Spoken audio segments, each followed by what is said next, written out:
Chapter 15. After this it happened that Absalom provided himself with chariots and horses, and 50 men to run before him. Now Absalom would rise early and stand beside the way to the gate.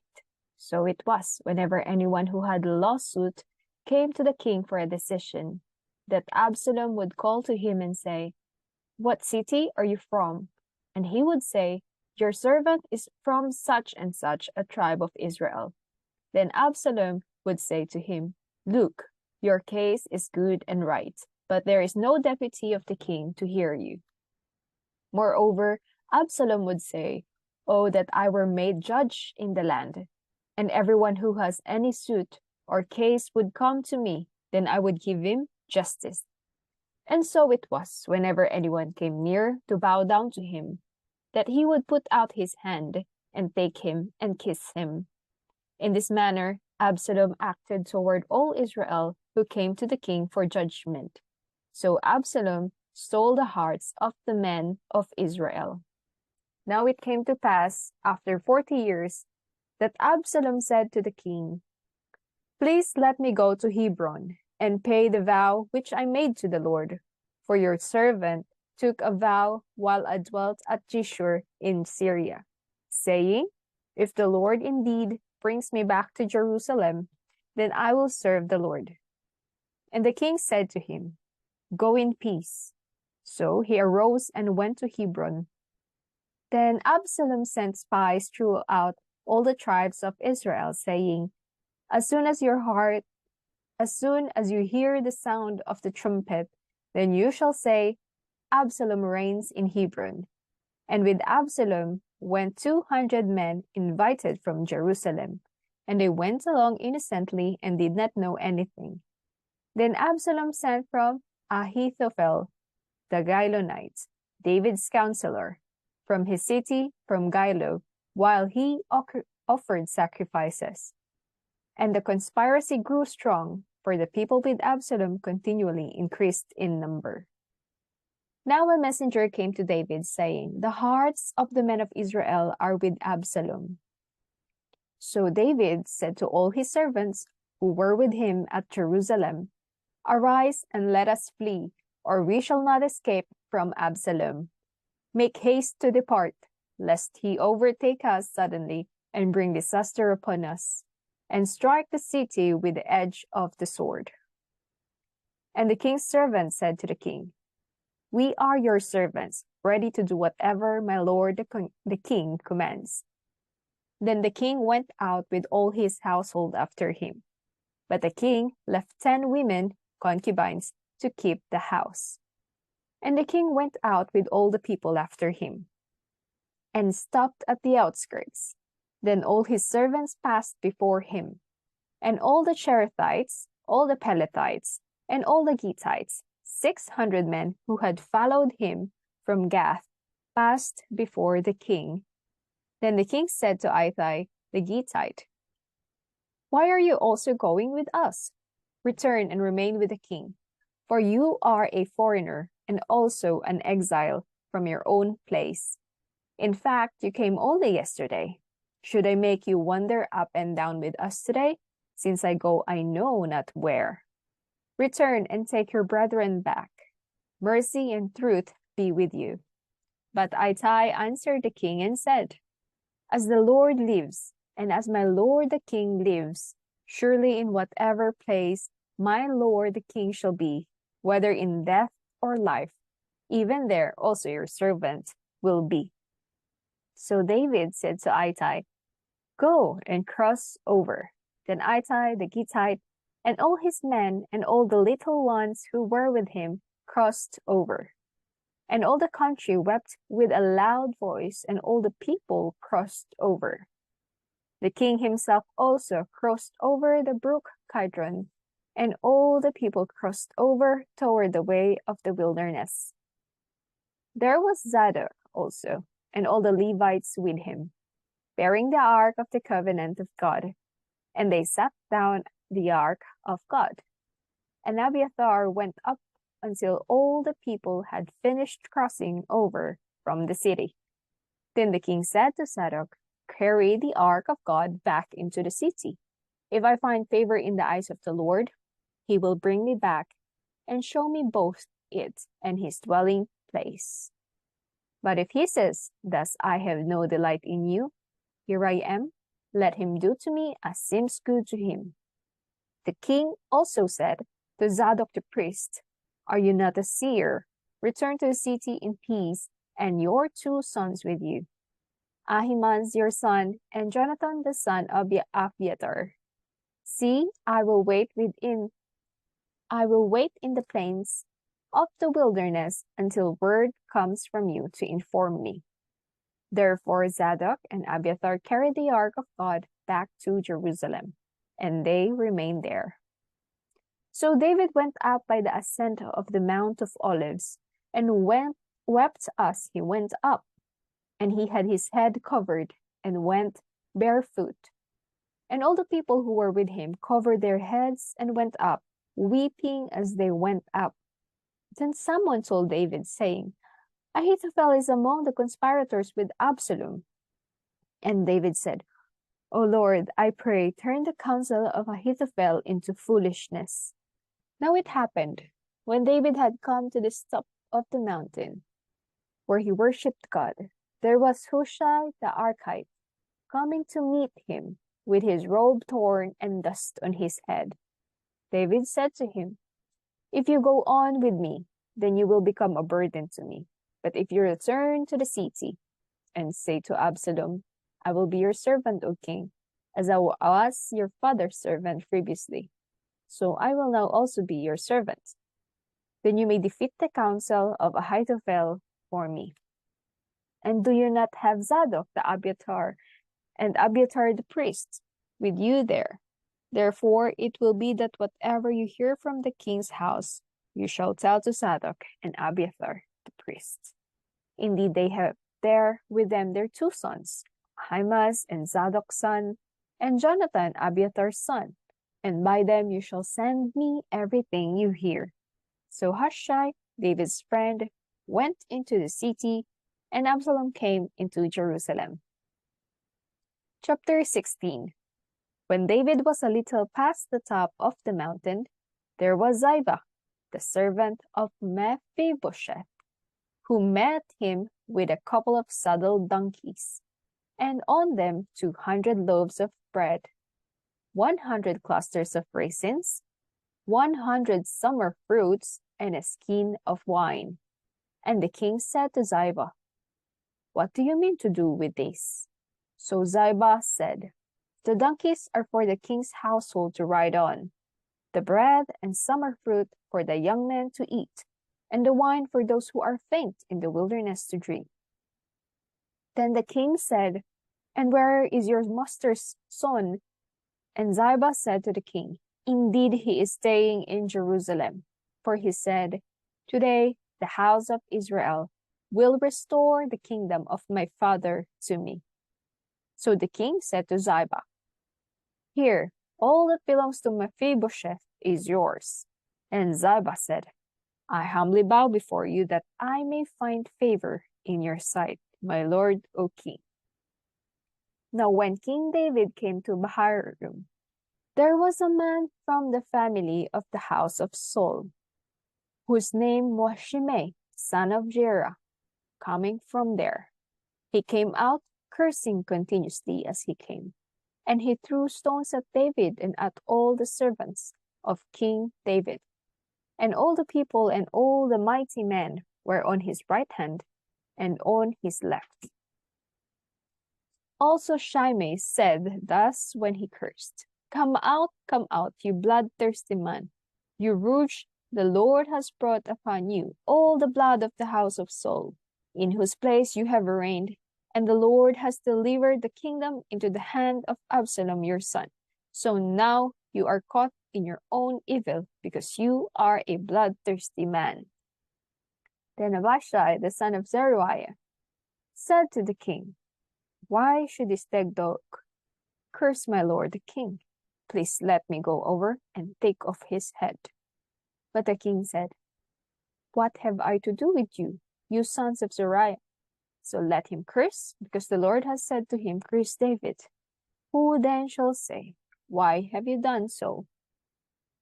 And David said to Abishai and all his servants, "See how my son who came from my own body seeks my life. How much more now may this Benjamite let him alone and let him curse, for so the Lord has ordered him.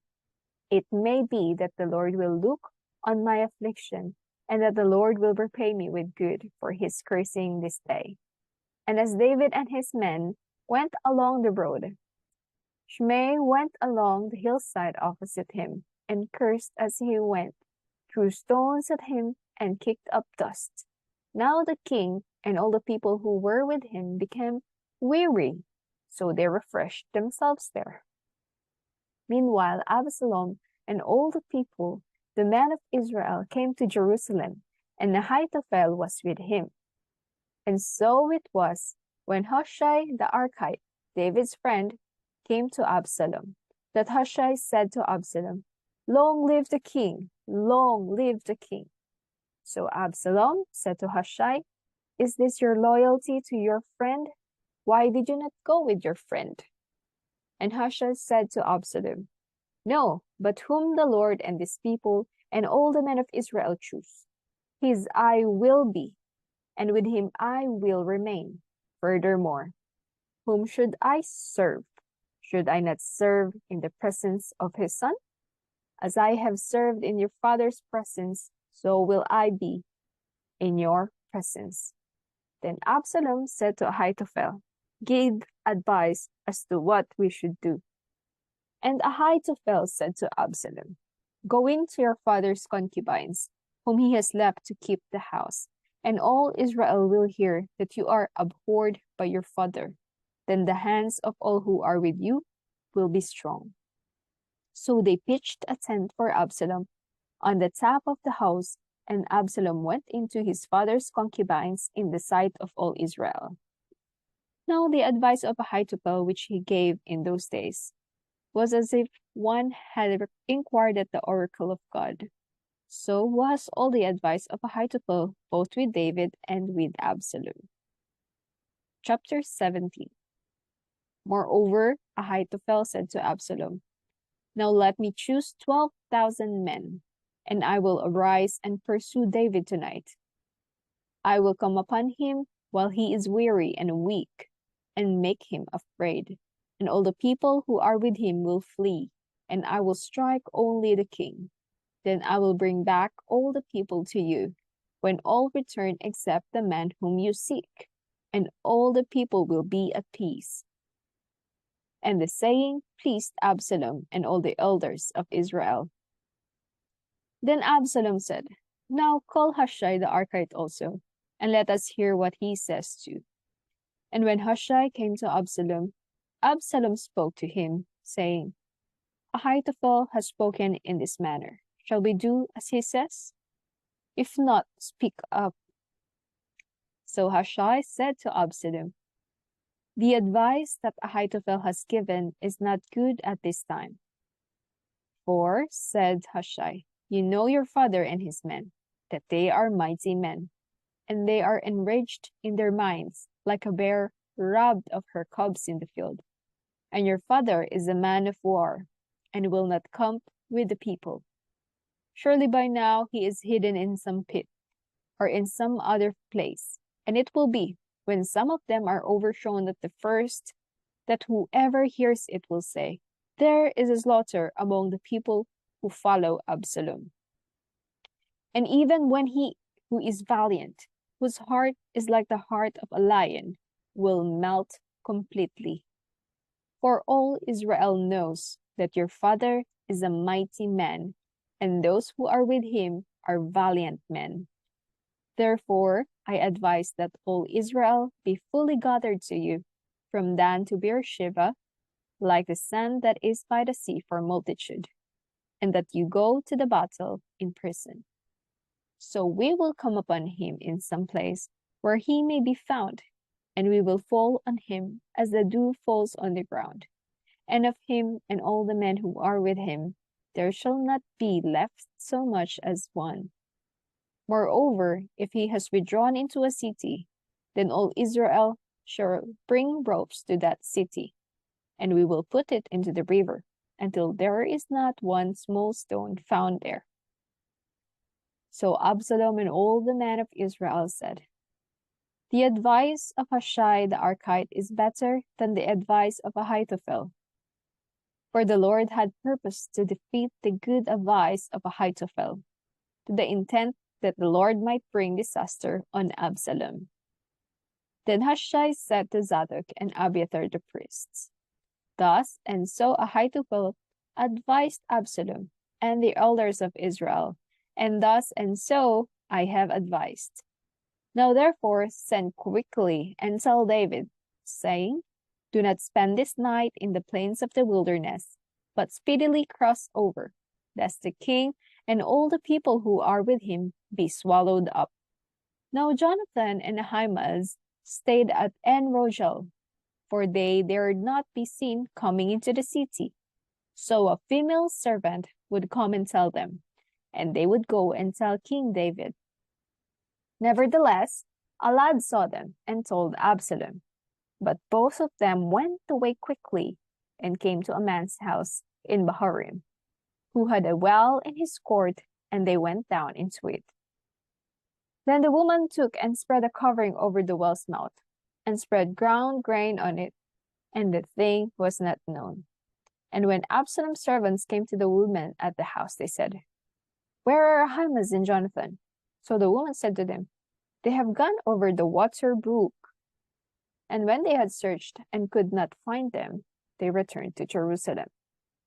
Now it came to pass, after they had departed, that they came up out of the well and went and told King David, and said to King David, arise and cross over the water quickly, for thus has Ahithophel advised against you. So David and all the people who were with him arose and crossed over the Jordan. By morning light, not one of them was left who had not gone over the Jordan. Now when Ahithophel saw that his advice was not followed, he saddled a donkey and arose and went home to his house, to his city. Then he put his household in order and hanged himself and died, and he was buried in his father's tomb. Then David went to Mahanaim, and Absalom crossed over the Jordan, he and all the men of Israel with him. And Absalom made Amasa captain of the army instead of Joab. This Amasa was the son of a man whose name was Jithra, an Israelite, who had gone into Abigail the daughter of Nahash, sister of Zeruiah, Joab's mother. So Israel and Absalom encamped in the land of Gilead. Now it happened, when David had come to Mahanaim, that Shobai the son of Nahash, from Reba of the people of Ammon, Machir the son of Amiel, from Lodebar, and Barzillai the Gileadite from Rogelim, brought beds and basins, earthen vessels, and wheat, barley, and flour, parched grain and beans, lentils and parched seeds, honey and curds, sheep and cheese of the herd, for David and the people who were with him to eat. For they said, the people are hungry and weary and thirsty in the wilderness. Chapter 18. And David numbered the people who were with him, and set captains of thousands and captains of hundreds over them. Then David sent out 1/3 of the people under the hand of Joab, 1/3 under the hand of Abishai, the son of Zeruiah, Joab's brother, and 1/3 under the hand of Ittai the Gittite. And the king said to the people, I also will surely go out with you myself. But the people answered, you shall not go out, for if we flee away, they will not care about us, nor if half of us die, will they care about us. But you are worth 10,000 of us now, for you are now more help to us in the city. Then the king said to them, whatever seems best to you, I will do. So the king stood beside the gate, and all the people went out by hundreds and by thousands. Now the king had commanded Joab, Abishai, and Ittai, saying, Deal gently for my sake with the young man Absalom. And all the people heard when the king gave all the captains orders concerning Absalom. So the people went out into the field of battle against Israel, and the battle was in the woods of Ephraim. The people of Israel were overthrown there before the servants of David, and a great slaughter of 20,000 took place there that day. For the battle there was scattered over the face of the whole countryside, and the woods devoured more people that day than the sword devoured. Then Absalom met the servants of David. Absalom rode on a mule. The mule went under the thick boughs of a great terebinth tree, and his head caught in the terebinth. So he was left hanging between heaven and earth, and the mule which was under him went on. Now a certain man saw it and told Joab and said, I just saw Absalom hanging in a terebinth tree. So Joab said to the man who told him, You just saw him, and why did you not strike him there to the ground? I would have given you 10 shekels of silver and a belt. But the man said to Joab, Though I were to receive 1,000 shekels of silver in my hand, I would not raise my hand against the king's son. For in our hearing the king commanded you and Abishai and Ittai, saying, Beware lest anyone touch the young man Absalom.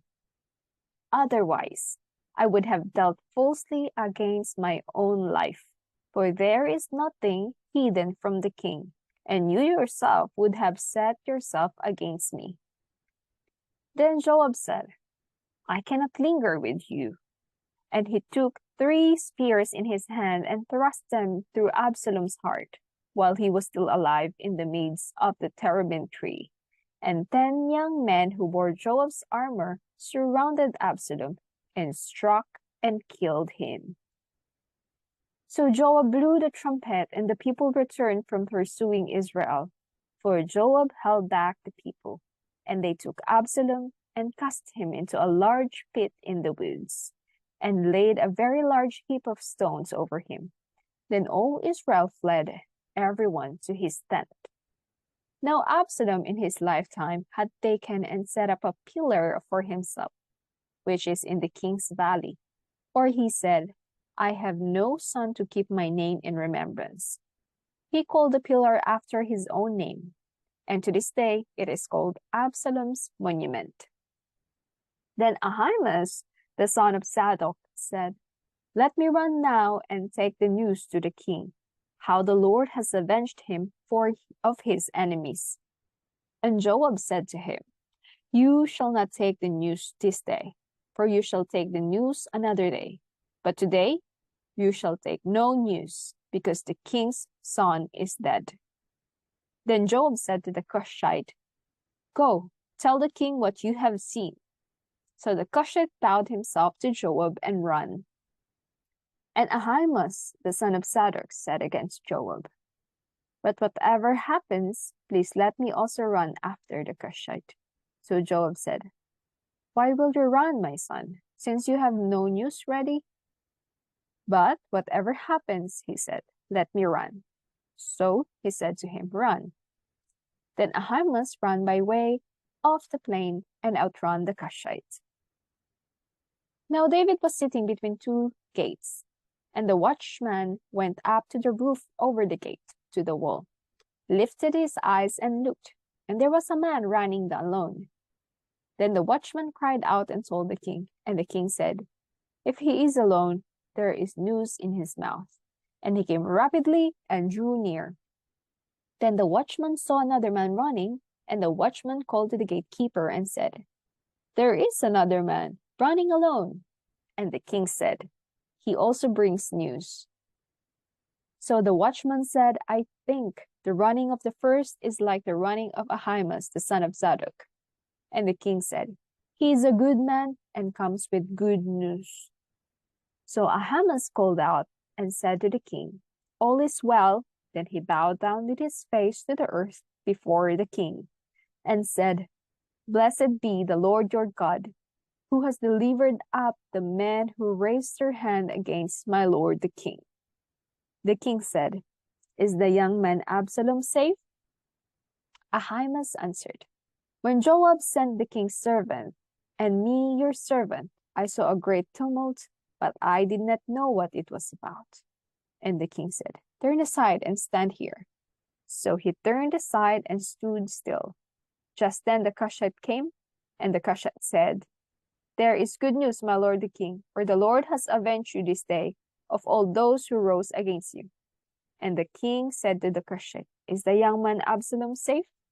So the Cushite answered, May the enemies of my lord the king and all who rise against you to do harm be like that young man. Then the king was deeply moved and went up to the chamber over the gate and wept. And as he went, he said thus, O my son Absalom, my son Absalom, if only I had died in your place. O Absalom, my son, my son. Chapter 19. And Joab was told, Behold, the king is weeping and mourning for Absalom. So the victory that day was turned into mourning for all the people. For the people heard it said that day, The king is grieved for his son. And the people stole back into the city that day, as people who are ashamed steal away when they flee in battle. But the king covered his face, and the king cried out with a loud voice, O my son Absalom, O Absalom, my son, my son. Then Joab came into the house to the king and said, Today you have disgraced all your servants, who today have saved your life, the lives of your sons and daughters, the lives of your wives and the lives of your concubines, in that you love your enemies and hate your friends. For you have declared today that you regard neither princes nor servants. For today I perceive that if Absalom had lived, and all of us had died today, then it would have pleased you well. Now therefore, arise, go out and speak comfort to your servants. For I swear by the Lord, if you do not go out, not one will stay with you this night. And that will be worse for you than all the evil that has befallen you from your youth until now. Then the king arose and sat in the gate. And they told all the people, saying, There is the king sitting in the gate. So all the people came before the king, for every one of Israel had fled to his tent. Now all the people were in a dispute throughout all the tribes of Israel, saying, The king saved us from the hand of our enemies. He delivered us from the hand of the Philistines, and now he has fled from the land because of Absalom. But Absalom, whom we anointed over us, has died in battle. Now therefore, why do you say nothing about bringing back the king? So King David sent to Zadok and Abiathar the priests, saying, Speak to the elders of Judah, saying, Why are you the last to bring the king back to his house? Since the words of all Israel have come to the king, to his very house. You are my brethren, you are my bone and my flesh. Why then are you the last to bring back the king? And say to Amasa, Are you not my bone and my flesh? God do so to me, and more also, if you are not commander of the army before me continually in place of Joab.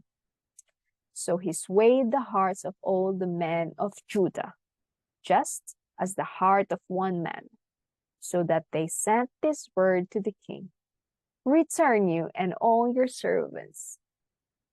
Then the king returned and came to the Jordan, and Judah came to Gilgal, to go to meet the king, to escort the king across the Jordan. And Shimei the son of Cherah, a Benjamite, who was from Bahurim, hurried and came down with the men of Judah to meet King David. There were 1,000 men of Benjamin with him. And Ziba, the servant of the house of Saul, and his 15 sons, and his 20 servants with him, and they went over the Jordan before the king. Then a ferry boat went across to carry over the king's household and to do what he thought good. Now Shimei the son of Gera fell down before the king when he had crossed the Jordan. Then he said to the king, "Do not let my lord impute iniquity to me, or remember what wrong your servant did on that day, that my lord the king left Jerusalem, that the king should take it to heart. For I, your servant, know that I have sinned. Therefore here I am, the first to come today of all the house of Joseph, to go down to meet my lord the king." But Abishai the son of Zeruiah answered and said, "Shall not Shimei be put to death for this, because he cursed the Lord's anointed?"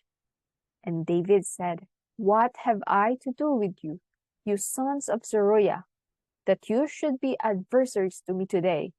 Shall any man be put to death today in Israel? For do I not know that today I am king over Israel?"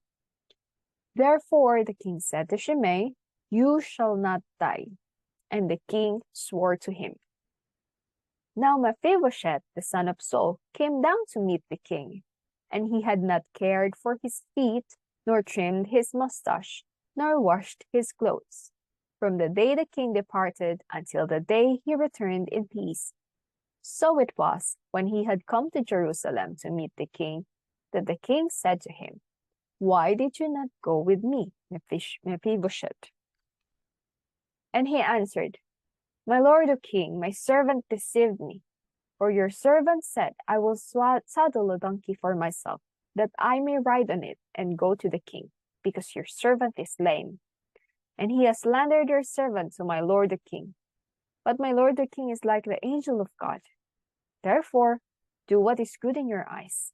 For all my father's house were but dead men before my lord the king. Yet you set your servant among those who eat at your own table. Therefore, what right have I still to cry out any more to the king?" So the king said to him, "Why do you speak any more of your matters? I have said, you and Ziba divide the land." Then Mephibosheth said to the king, "Rather let him take it all, inasmuch as my lord the king has come back in peace to his own house." And Barzillai the Gileadite came down from Rogelim and went across the Jordan with the king, to escort him across the Jordan. Now Barzillai was a very aged man, 80 years old, and he had provided the king with supplies while he stayed at Mahanaim, for he was a very rich man. And the king said to Barzillai, "Come across with me, and I will provide for you while you are with me in Jerusalem." But Barzillai said to the king, "How long have I to live, that I should go up with the king to Jerusalem? I am today 80 years old. Can I discern between the good and bad?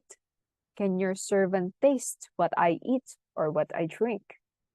Can I hear any longer the voice of singing men and singing women? Why then should your servant be a further burden to my lord the king? Your servant will go a little way across the Jordan with the king. And why should the king repay me with such a reward? Please let your servant turn back again, that I may die in my own city, near the grave of my father and mother. But here is your servant Chimham. Let him cross over with my lord the king, and do for him what seems good to you." And the king answered, "Chimham shall cross over with me, and I will do for him what seems good to you. Now whatever you request of me, I will do for you."